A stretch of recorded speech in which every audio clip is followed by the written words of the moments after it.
Our role will be that of support, using other schools of magic not for fighting, but for tipping the battle more in the favor of our Pokemon, our summons. Why is our name red?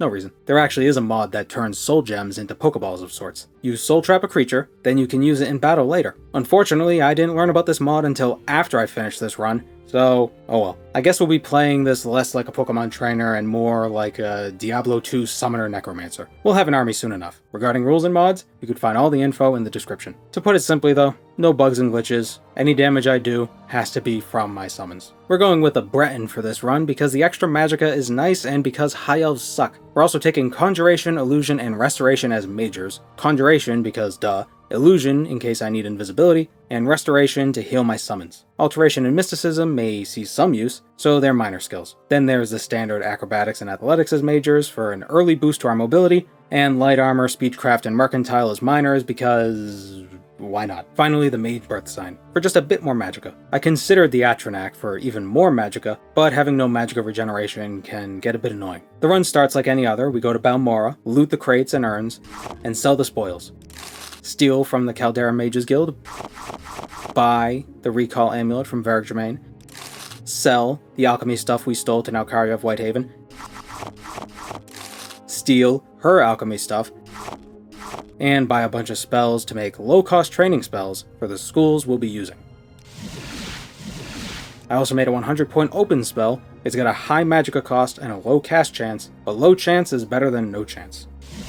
And you're right that most locks in the game aren't level 100, but the one I'm eyeing is, and there's no key for it. Well, the last time I said that, I learned there was indeed a key for the door in question, but this time I'm like 95% sure there's no key for what I want to open. And if there is a key, it's probably part of a whole process. Don't worry about it. Now let's buy some creatures to summon. We'll need a bit of firepower to kill that scamp in Margon. Yeah, Edwina Albert's quest. We gotta get those intervention amulets. Moraine Dren in Balmora sells Summon Lesser Bonewalker, and Uleni Halaran in Sadrith Mora sells Summon Greater Bonewalker.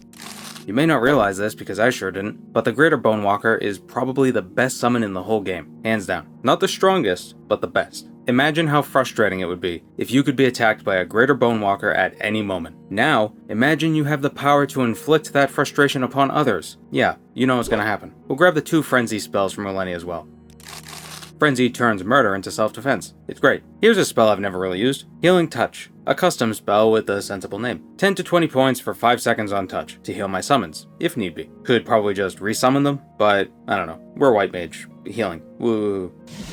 After bringing Edwina Albert a book and getting her a potion and then stealing a different book, you know how it goes. We gotta rescue a naked guy from Hulin's hut. Who is Hulin? Where is Hulin? How is Hulin? Questions that may be answered in the Elder Scrolls 6? It's less likely than you think. By the way, there's an option in OpenMW to make summons attack instantly when you enter combat, rather than waiting for us to get attacked first. Does it make the challenge a bit easier? Technically, yes. But Morrowind's pretty easy to begin with, so, like, who gives a shit? Come on, the titles of these challenge videos, can you beat X with Y? They're all rhetorical. The algorithm likes them. I'm not actually asking a question. We all know I can do it. I wouldn't post a video if I couldn't. Like, come on. The people who would post that comment probably aren't going to see this point in the video. They're just going to click on the video and be like, oh yeah, of course I can. I did it when I was 2.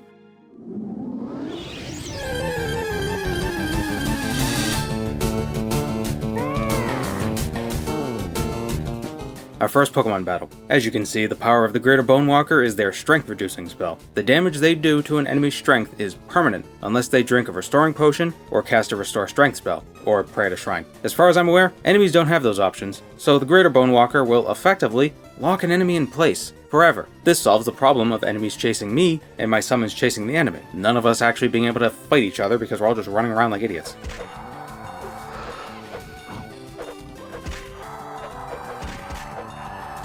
Good going, pal.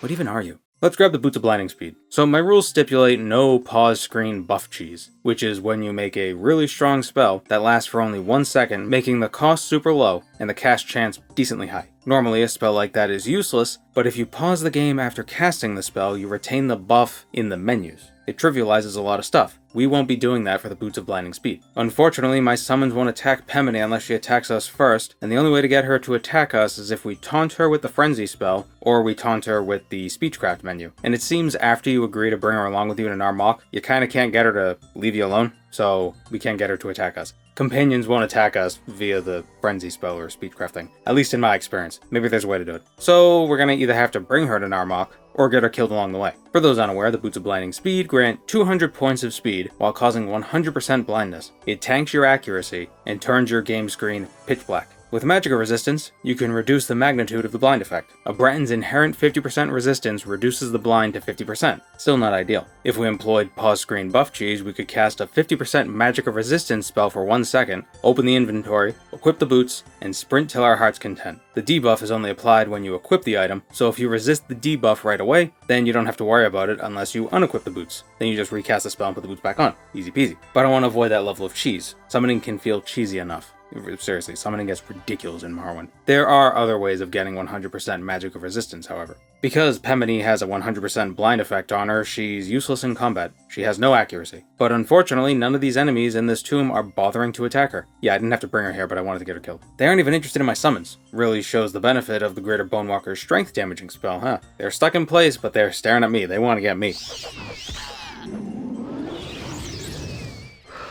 Well, we're close enough to Narmok anyway. Might as well bring her the rest of the way. The intended way of getting the boots is as a reward for helping her out. It's just faster to kill her. Please be careful.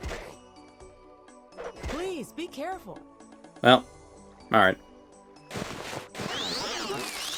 So we're partially blind, but that's okay for now. Let's go get that sorted. Oh, and on the way I'm going to make a check health spell. See, enemy health bars leave your HUD after a few seconds of not attacking them, even if a summon is busy fighting them. But with a damageless offensive spell like Soul Trap, I can cast it on an enemy, and their health bar will reappear on the HUD. Not critically important, but it's nice to have. This is the first time I've actually used water walking for more than just training my alteration. Here we are in Tel Fir. Devaith has some Rising Force potions on these shelves we can use to ascend his mushroom.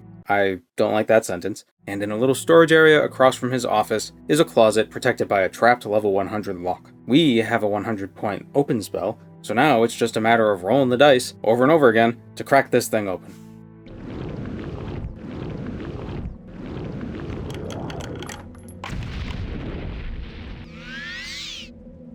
In this closet is the cuirass of the Savior's Hide, a piece of light armor with a 60% resist Magicka enchantment, a constant effect at that.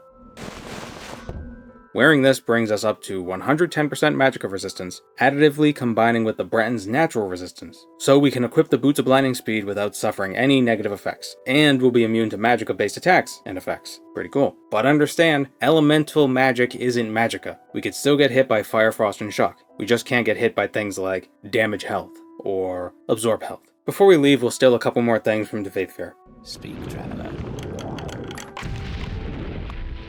The Daedric Sanctuary Amulet, we can use that to return to Tel Fir sorta quickly, but only once. I might not actually use it. More interestingly, however, for this run, is Scourge.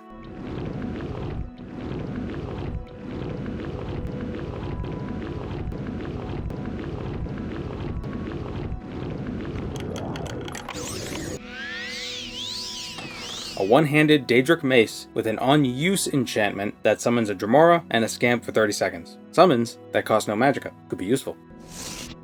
Just a few more things to square away before we get to helping Balmora's local Skooma Fiend, all while training my magic skills to get us closer to level 3. We'll need to be level 3 for part of the main quest. Tariel is a kind fellow, and he lets us borrow a few of his scrolls of Icarian Flight, and his hat. Just past Tariel is the Samaris Ancestral Tomb, containing the Mentor's Ring. It fortifies intelligence and willpower by 10 points each. A little extra Magicka never hurt. And we also want to get the Mantle of Woe. We charter a ship to Kull, then boat over to Solstheim. Once here, we can line ourselves up just right and use one of Tariel's scrolls to leap across half the island. If I were carrying less stuff, I'd be able to jump further, but it's not a big deal since the Boots of Blinding Speed make traversing landscapes a breeze. Lasner's a Skull in the Skull Village, and he's sad because his son is dead or missing or something. So he gives us a key to the well out back, that his son fell into. We go down the well, avoid the skellies, and talk to Timval. By telling him his dad misses him, a dialogue option you can only get if you talk to Lasner first, Timval hands over his clothes willingly. I have that effect on people. Because we have 100% Magicka resistance, the weakness to normal weapons and the drain personality effects don't matter. The 20 points of sun damage does bypass our resistances, but the debuff is worth the 2 other buffs. Fortify Conjuration by 50 points, and Fortify Maximum Magicka 5 times your intelligence level. 490 total magicka. Feels good. With so much magicka, I can go to, say, Ball and summon a squad of monsters to clear out the caves and get the Amulet of Mark from Galtus Serethi with ease. Unlike later installments of the Elder Scrolls, there's no real limit to the number of summons you can summon. Not only can you conjure up an entire army, but you can have multiple of the same type of summon provided the summons were sourced from different spells. You can make 3 different Summon Greater Bonewalker spells, each for 60 seconds, and the game will still consider the spells distinct from one another. So you could have 3 Greater Bonewalkers all at the same time. The same is true for buffs and debuffs. You can't cast a damage over time effect on an enemy multiple times and expect there to be multiple instances of the debuff rolling at the same time. But if you have 2 dot spells, same damage type and everything, you can place both on an enemy without issue. 10 points of poison damage per second for 10 seconds, but you make 2 of those spells, give them different names or whatever, and you can put them both on an enemy. Needless to say, shit's gonna get bonkers. And that's not even accounting for the spells that can summon several different creatures in one cast. Yes, you can spell make something to summon 4 guys at once, 3 guys at once, 7 guys at once, who knows, as long as they're different things. So you can make a single spell that summons a skeleton, a zombie, a bigger zombie, and a bone lord, all at the same time. Of course, you can't make a spell that summons 4 of the same guy, but you can, it's wild. Scamps are so cute. They're like Mogwai if they eat after midnight. There's actually a cute little baby scamp in Tarjulin, a location on the mainland of Morrowind, accessible with the mod Tamriel Rebuilt. A mod we've been exploring Wednesdays and Fridays at 1 PM EST on Twitch, links in the description. Anyway, with Galtus dead, we can take his Amulet of Mark and then... Well, I realized something. Wouldn't it be helpful if we could maybe float out of range of the enemies? Step outside the battle like a real Pokemon trainer would. It would be, but casting Levitation over and over again sounds tedious and unreliable. Casting it from an enchanted item would be better, but I just did an enchanted item run, and I'm kind of sick of casting them over and over again. What about permanent levitation? Something we can put on and take off on a whim that'll let us levitate for as long as we want. Well, that could be pretty expensive, and we would have to trap the soul of a golden saint. Let's go make a bit of cash. First of all, I still have some of that stolen alchemy equipment with me. Ungaleb in Mournhold has a decent gold pool, so we drop these pestles and mortars off with him, and not far from his shop is a little play that's starting soon. Or it would start soon if one of their actors weren't missing. If we help them out and play the role of the missing actor, we'll actually get attacked by an assassin. You see, there was a hit out on him, and that's why he didn't show up, so they were trying to have me take his place so that the assassins would think that he was dead. Of course, the Ordinators don't help, because why would they? But I've got my own squad of strength-sapping summons, and they make not quick, but easy work of the guy. On his body is a Daedric Wakizashi. In Vivek, behind the level 65 locked door in the Foreign Quarters Canal Works bookshop, is none other than Gentleman Jim Stacy. By cleverly using furniture to my advantage, I keep myself safe from Jim Stacy's unprovoked aggression while my summons whittle him down. It's not until he's utterly sapped of strength that it's safe for me to leave the coziness of this corner. With him locked down, I can freely summon the full brunt of my army. Apart, they are weak. Together, they're still weak, but overwhelming.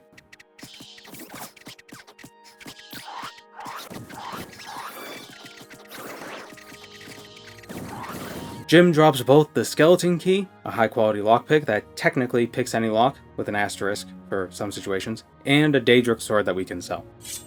The last bit of loot we could sell is found in the Daedric ruins of Abomawia, southwest of Kull, just outside Ald-Velothi. There's a Dunmer in here wearing nearly a full set of ebony armor and wielding a Daedric war axe. There are also some Daedric darts and a Daedric mace up in the rafters, and we're going to take all of it. Our target is Gordel. He's level 20 and summons a greater Bonewalker of his own. But we can abuse the geography of the area by standing on top of these structures where he can't reach us. But we can summon the boys down there with him, basically turning this little area into my very own fight pit. Bub.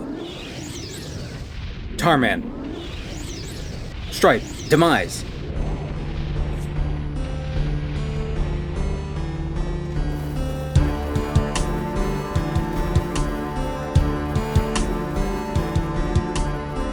Casper.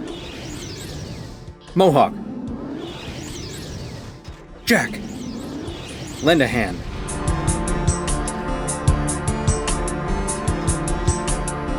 Excellent work, fellas. Had to resummon you all a couple times because that fight took several minutes actually, but such is the life of a summoner. I'm proud of you all. So I can't carry all the gear out of here. It weighs way too much. Instead, we'll drop a mark at Gordel's corpse, take all of his loot, Civitan Nissus, drop the loot, return to Abomawia with my recall, levitate up to the rafters with the convenient Rising Force potion Gordel had in his encampment, It's like he knew this was going to happen. And we'll take the Daedric loot that's up there.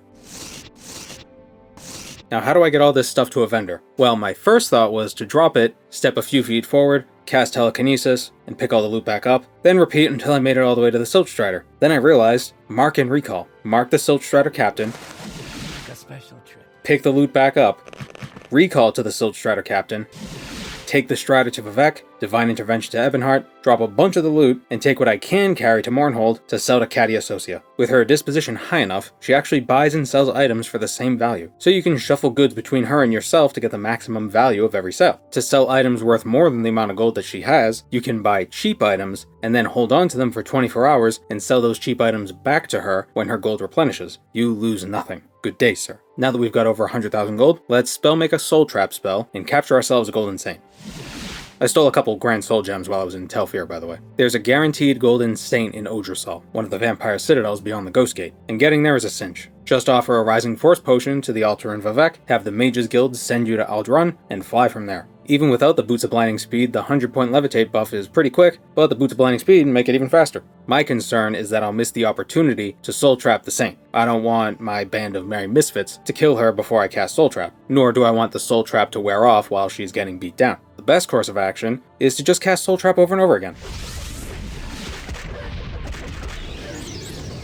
And that's a Saint Soul. Time to buy an enchantment. I'm actually curious how much it would cost to enchant an item with certain summons, so we'll pop by Tel Bernora and buy a bunch of spells from Felon Marion, including Summon Golden Saint. You may be asking yourself, why did you go to Odrysal to capture the Saint? Why not just summon your own and capture that one's soul instead? Well, summoned companions can be a bit strange. Even if I managed to get the Saint to attack me without actually doing damage to it, it would cause all my summons to attack me. At least that was my experience. It's weird, so maybe if I aggroed the Saint and then summoned my allies, they wouldn't all turn on me. But there's no guarantee they'd be able to kill the Saint before she despawns anyway, so I went with the Odrysal one. Felon sells all kinds of summon spells. Hunger, Winged Twilight, Golden Saint, Daedroth, Bone Lords, anything you could think of. Well, not anything, he's got a limit, but it's an expression, so get off my back. I even made a few custom spells to summon these guys in groups, but the details don't matter all that much. Because of Felon, every fight or feud will flower into a ferocious fray of furious fists and free-flying feet. It'll be fun. Back in Balmora, we loot the extravagant amulet off of Rowland Hlalo's permanent corpse and take it to Galbadir for enchanting. Yeah, she's a secret assassin, don't tell anyone. It is possible to make a constant effect enchantment that summons a creature to your side permanently, but the enchanting capacity required for the best summons is way higher than this extravagant amulet can support. I think the best permanent summon you can get is a Winged Twilight on a Daedric Tower Shield, but it's all moot. We went on this side quest to make a Levitation amulet, and that's exactly what we're gonna do. 1 to 7 points of Levitate, and it only costs about 40k. I think I may have overprepared. We can keybind this amulet and throw it on whenever we need to fly around. Now, we can get to work helping out Caius Cosades. Of course, if you want a more explicit overview of the main quest, you can do one of two things. Watch my marksmanship only run. It was my first Morrowind video, so it's a bit rough. Or, play Morrowind yourself. It's a good game. First, Arkingthand, and the Dwemer puzzle box. Let's stick a Golden Saint on these poor bastards.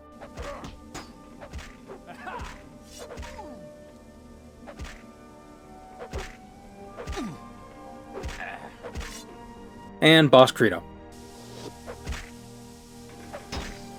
Damn, here's the puzzle box Hasfat. Second, Levuel's skull from the Andrano Ancestral Tomb. We can just zip through this place and no need to get all mixed up with these skellies. Who knows where they've been. Here's the Skull Sharn. Somehow I'm still only level 2, so we gotta do a bit of grinding before Caius will give us our next mission. I'm sure Caius won't mind if we cast spells while jumping on his bed for a bit. Excellent. Level 3. No amount of Daedra I could summon into this room would convince Caius that I was ready to talk to a few people in Vivek, but jumping on his bed a few times and leveling up was... that did the job. Escort Hulia to Jobash's shop and steal a copy of the Progress of Truth, get the taxman off adhere near his back, via self-defense. Finally, have a chat with Maramilo about the dissident priests. All of the hullabaloo about the Nerevarine and the 6th houses coming together. The Ashlanders might know more, so Caius sends us to Alderaan to talk to Hassauer Zain Zubani. After giving him a book of poetry, he tells us about the Urshilaku Ashlander camp along the northern coast of Vardenfell, and that's where Caius wants us to go next. Now, I know the Urshilaku Ashcan Sulmatul will ask us to fetch the Bonebiter Bow of Sulmatul from the Urshilaku burial grounds north of the Urshilaku Ashlander camp, so we'll do what Sulmatul will tell us to do before we even meet him.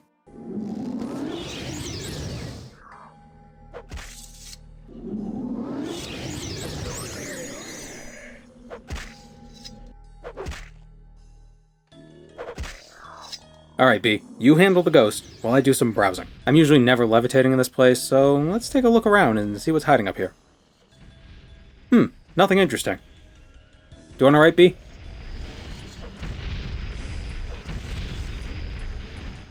Excellent work, B. By the way, every summon that I give a name is a reference to something. What could the reference be? Oh, that's fun. Sumatul will also make us get a few items from Coggeran, which is just a short jaunt east of the burial chamber. So let's pop on over and get that sorted real quick. We need a House Dagoth cup, Corprus weepings, and the Shadow Shield. We don't need to kill the squid faces, but I'm curious how B will fare against one of them.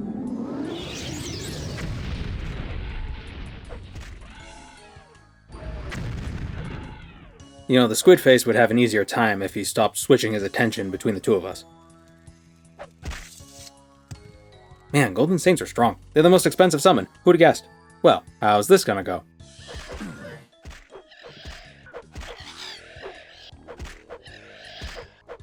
Oh, I love you, B. The weepings are here in the room with the noodle snoot. B can deal with that. And the cup is right over here.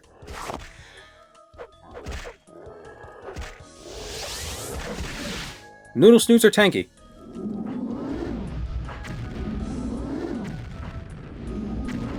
Jeez, even with the Mantle of Woe boosting me to 100 Conjuration, I can't cast the spell. Golden Saints really are that strong. I guess for balance purposes that's fair. I tried fighting the Ash Vampire at the end of the caves, but all he did was say the Sleeper Awakes and gyrate. He's weird. I'm just gonna take the shield and get out of here. Sumatul, Nerevarine Prophecy. You want me to prove myself by getting your dad's bow from his ghost? I think he took it to the grave for a reason, my friend. I don't think he wanted you to have this. I think this is all a ploy to get from your father the thing that he didn't believe you deserved. Perhaps because you failed him in life. Or perhaps you just didn't live up to his expectations. Well, here you go. Now, the Ashcan and the camp's wise woman divulge loads of information about the Nerevarine prophecy, and when we return to Balmora to inform Caius, we first stop in at Alkaria's shop and buy a bunch of exclusive Restore Magica potions. Money's no object. While we were exploring the ashen wastes of northern Vardenfell, not to be confused with the non-ashen wastes of the rest of Vardenfell, there was a bit of an incident. Caius sends us to learn more about that incident from Reza Polia and Fort Buckmoth, who points us toward Ilunibi, a cavern outside of Narmok. The 6th house is holed up over there, and Reza wants us to take out their leader, Dagoth Garis. B. Bub, Tarman, Rattleshirt, Salino.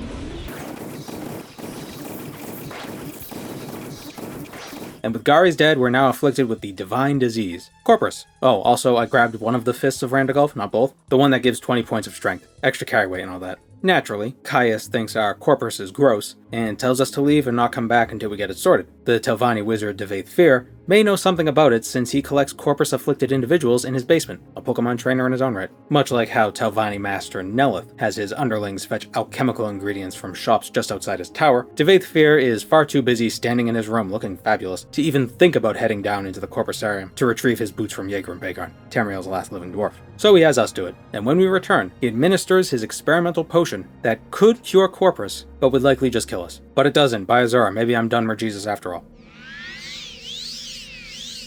Wow, as soon as we get cleaned up, Caius tells us he's been recalled to the Imperial City, but I know, he's just weirded out by us. We left with the disease that turns people into something straight out of a Brian Usna film, and when we return, we're claiming to be Vardenfell's messiah. Even if he knows I'm right, the confidence you gotta have to claim such a thing, while also being in the presence of skooma, all but guarantees you're one bad trip away from eating someone's face. Caius doesn't want to be around when that happens, doesn't want me munching on that tasty little nose of his. We're on our own. Caius did recommend we check back in on Mara Milo and see if she learned anything else about the Nerevarine prophecy, but oops, she's been arrested. Fortunately, we can fly, and we've got someone on the inside who'll give us a key. In a previous video, I questioned why Bardau didn't have an anti-teleportation aura around it, and why Mara Milo can't just intervention her way out of here, but it was pointed out to me that the prisoners may be wearing slave bracers, which constantly drain their magicka, so that's why she needs a scroll. Damn it. Ever since I started getting Edwina's amulets at the start of every run, I keep forgetting to bring scrolls of divine intervention with me. Thankfully, we can just pop over to Ebonheart, buy one, and recall back. We meet back up with her in Holamayan, get an assload of books from Gilvas Borello, most of which I'm pretty sure he just wants to get rid of without overfilling his trash can before garbage day, which I now realize makes it sound like a holiday, the day they pick up the trash. And we return to the Urshilaku camp with all this reading material, just so we can get another task from Sumatul. We've satisfied the first 2 Nerevarine trials, and he won't reveal the third, unless we get him a House Dagoth cup, Corpus weepings, and the Shadow Shield from the spooky stronghold Coggeran. Well, I'm one step ahead of you, Sul. The third trial involves going to the Cavern of the Incarnate and having Azura yell at us about a prophecy. Before we head to the Grazelands and get working on the Ashlander, Nerevarine, and Hortator portions of the main quest, we'll swing by Aldredania and take a swig from the Bitter Cup. It's unlikely to be game-changing, it really never is, but boosting our intelligence by 20 points in exchange of reducing our personality by 20 points seems worth it. Wow, this guy is durable. Oh, it's the Vampiric Ring. He keeps casting it on my summons, so he's healing for like 25 health per second. I assume enchanted items run out of charges when NPCs use them as well, so this is just a matter of waiting the Skelly out. Can you imagine how much this place must reek right now? Oh, I must have offended him. Aha! Not so mighty now that you got no strength to rattle them bones, huh? 94 intelligence. Pretty great. The final stretch. As we head to the Cavern of the Incarnate, we take a quick detour to kill the vampire and the Nerano ancestral tomb because the Zynab trash can is going to ask us to do it. And it's only appropriate that the Nerevarine portend the future. It's a song and dance he's performed many times before. How many Kalpas? All the Kalpas? What is a Kalpa? Some sort of Japanese yokai? As opposed to the non-Japanese yokai. A yokai. Calvario Skellies aren't the sharpest, but damn it if they aren't determined. It's taking B quite some time to finish them off, too. I suspect the Bone Walker in the previous room damaged her strength. I'll resummon her. Oh, well, at least she's fresh for Cal. Ah, much like the Bitter Cup skeleton, Calvario has an absorb health attack. B won't be able to do this on her own. Bone Crew!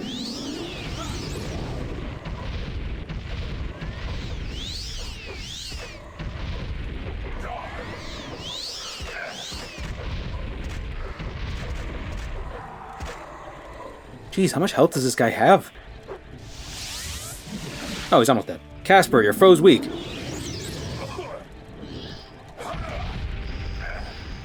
Great work, Casper. In the dawn hour under Azura's star, the dawn... Damn it, where is Giub when you need him? Nerevar... Now the political gauntlet. Check back in with the Urshilaku, make it official. I'm the Urshilaku Nerevarine. Escort the Ahamusa Wise Woman to Al Daedroth, where it's totally safe and devoid of enemies. Escort a slave from Teleron to the Zynab Ashlander camp, disguising her as a Telvanni noblewoman to become the Ash Khan's bride. In the name of peace and love, we bring all our friends to the Arabanimsum camp to party with the Ash Khan and all his friends. Speak, traveler.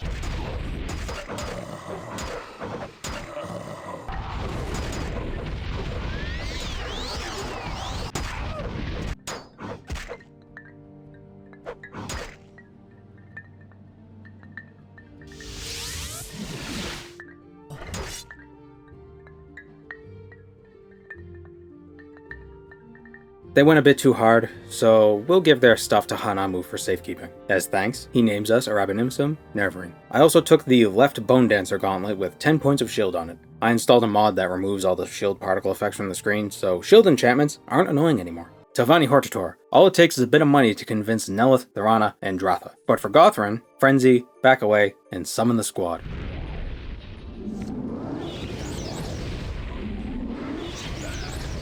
Might as well use that golden saint scroll Thorana gave me. And maybe we'll let Ashonai have some fun.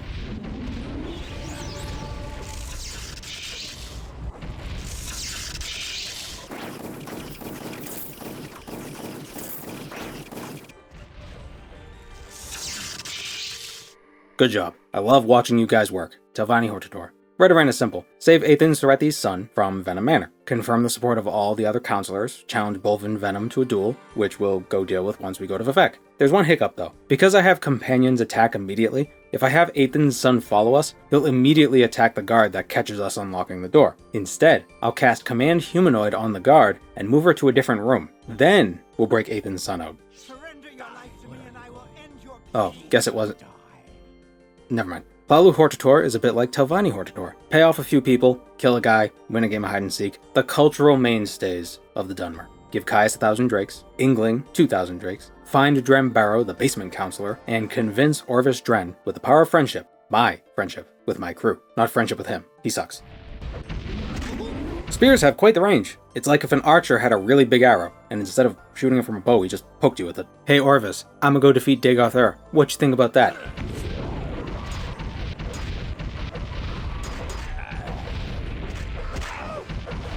Holy shit, dude. Wow. I wish Skyrim had spears. Let's get Sarah in on this too. Why not? She can't get to him. I'm proud of you all. With Dren dead, Valanda Omani agrees to vote for us, and with a little bit of convincing, Councillor Ules is more than willing to support our Hortator ambitions as well. Lalu Hortator, now to kill Bolvin Venom. It doesn't matter that summons are a bit janky and awful. You can't lose when you're never outnumbered. Remember, to fight fair is honorable. To fight unfair is the winning strategy.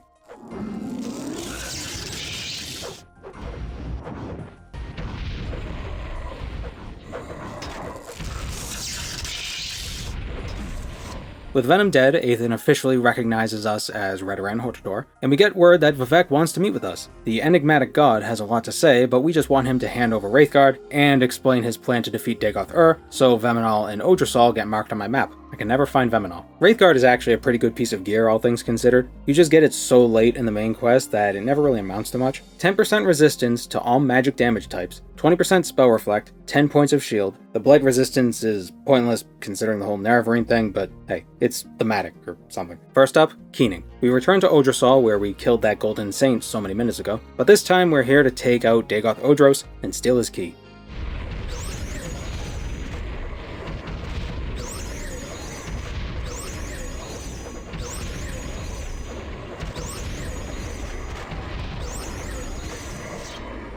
What a joke.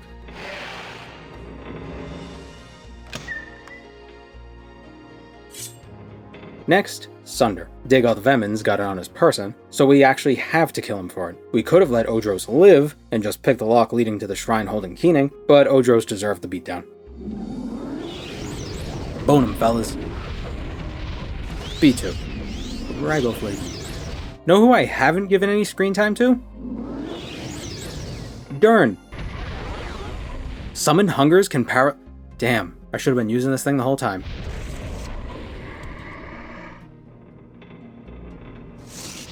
Time to fight Dagoth. Come to the Heart Chamber. I wait for you there where we last met countless ages ago. Come to me through fire and war. Welcome, Moon and Star. I have prepared a place for you. Come, bring Wraithguard to the Heart Chamber. Welcome, Nerevar. Together we shall speak for the law and the Sneaky Bone Lords. Welcome, Moon and Star, to this place, your destiny.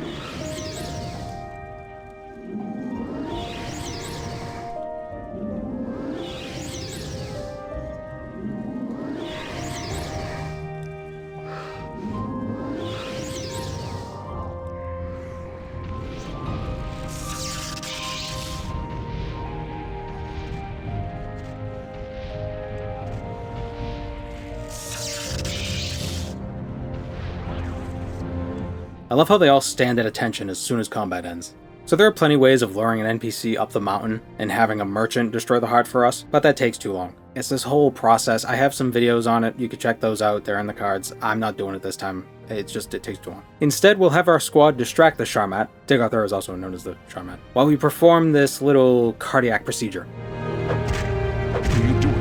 What are you doing? Fool, stop! This is the end. The bitter. Damn my hubris. Intoxicating innocence. Whoa there. No, you don't. You may be wondering why he isn't casting his magic at me. It's because I have 100% magica resistance, and he knows it won't do anything. So he comes in with his claws instead. Too late. What are you doing? Stop! This is the bitter. And that's that. We can't leave the Bone Boys out of this. You no longer bear the burden of prophecy. Oh, well, personal space, dude.